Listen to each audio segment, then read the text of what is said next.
This episode of Techno Buffalo is brought to you by Ford. What's up, everyone? Welcome back to another episode of Ask the Buffalo. This is the show where you ask me, John Rettinger, any questions you've got from the wide, ever-expanding world of technology. Up this week on Ask the Buffalo, we're going to talk iOS 7, iPhone 5S, BlackBerry 10, and all kinds of tech in between. This is Ask the Buffalo. Let's go ahead and get started.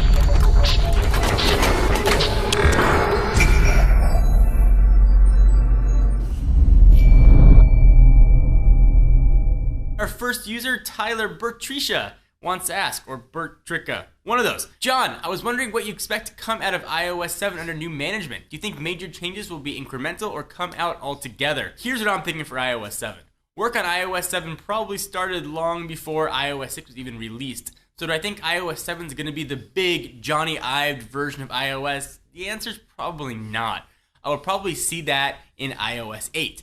But there's a big caveat here. When the iPhone 5S is announced, next October-ish, perhaps it won't be announced with a new OS. Maybe it'll have the current version of iOS 6 on it, and perhaps an Ived up iOS 7 will come a few months later. That would be the only way I'd really expect Johnny Ive's influence to really sort of filter through the full operating system. New features that I expect or I hope that we can see. I would like a way to close all the apps. I hate having to go through one by one. It's such a pain in the butt. If you guys ever close applications, you definitely know what I'm talking about. Second, I think with Johnny Ive's influence, we're going to see things stop looking like they actually look like in real life. So the calendar not going to have that leather look and feel to it. I think we're going to see a much more stylized operating system. I also think we're finally going to see some sort of widgets on the home screen.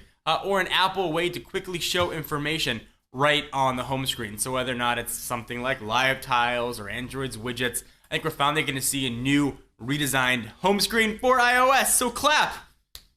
It's been a long time coming. User has149DZ asks, hey John, based on all the previews of BlackBerry 10 so far, do you think RIM can bounce back or will this be goodbye? I really hope RIM can bounce back. Maybe it's because I review a lot of phones, but I've gotten kind of bored with all the devices that are out there right now. iOS has gotten stale to me, even Android's gotten a little bit stale, Windows Phone even a little bit as well, so I'd like to see something new and fresh, and I'm hoping that RIM's got something in store. I'd like to give them the benefit of the doubt. They have had tons of time. Lord knows they've had tons of time to go ahead and get that done. They've been working on it for years. Some would say the better part of 6 years have gone into BlackBerry 10, about a year after the iPhone's launch. So I'm hoping they can do it. I'm hoping they got the QNX code set and ready to go for a late January launch. I'm not overly optimistic though, but I'm hopeful. So for the BlackBerry faithful out there, what do you think? I know I'm looking forward to a BlackBerry 10 with a physical keyboard. I would love to have that glorious, bold 9900 keyboard on a robust modern operating system. Maybe that's just me. What do you guys think? This one comes from Twitter, @ShivNeil93 asks, @John4Lakers, will there be an iPhone 5S in the near future? If yes, what can they add? Yes, there will be an iPhone 5S in the near future. We've seen the iPhone 3G go to the iPhone 3GS, the iPhone 4 go to the iPhone 4S, and we'd expect that the iPhone 5 will go to the iPhone 5S as well. And I think we'll follow the same path of minor hardware upgrades and probably software upgrades as well. Maybe we'll have some new Siri features, maybe we'll even get NFC or some sort of mobile payments as sort of the new hardware. The phone's gonna look exactly the same as the iPhone 5. So I always recommend people are gonna get a new phone every 2 years, get the first version. User @Choppa72 wants to know, @John4Lakers, Galaxy S4 may be coming with an unbreakable screen.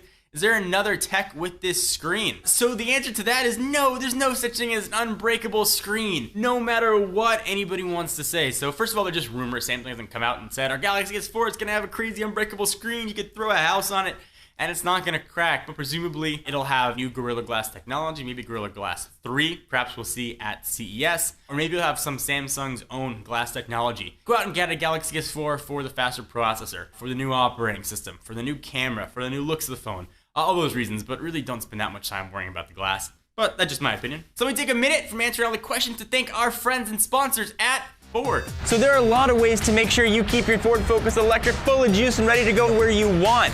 One of the easiest though is take advantage of public charging stations. These are popping up all over the country and can be really easy to find using a ton of smartphone apps. All you do, walk up to the station, pay for the charge, in some cases they're even free, plug it in, and go on your way. Charging at a charging station is incredibly easy. Pull out the nozzle, take it to your car, Open up the latch, plug it in, you're good to go. Get plenty of juice, making range anxiety a thing of the past. This is a Ford Focus Electric, credible car, great drive, and plenty of juice to get you where you need to go. So thank you guys for watching another episode of Ask the Buffalo. We are back every week answering your questions. Thank you guys for your support. Be sure to check us out at technobuffalo.com for the latest and greatest tech news. I'm John Rettinger. See you next video.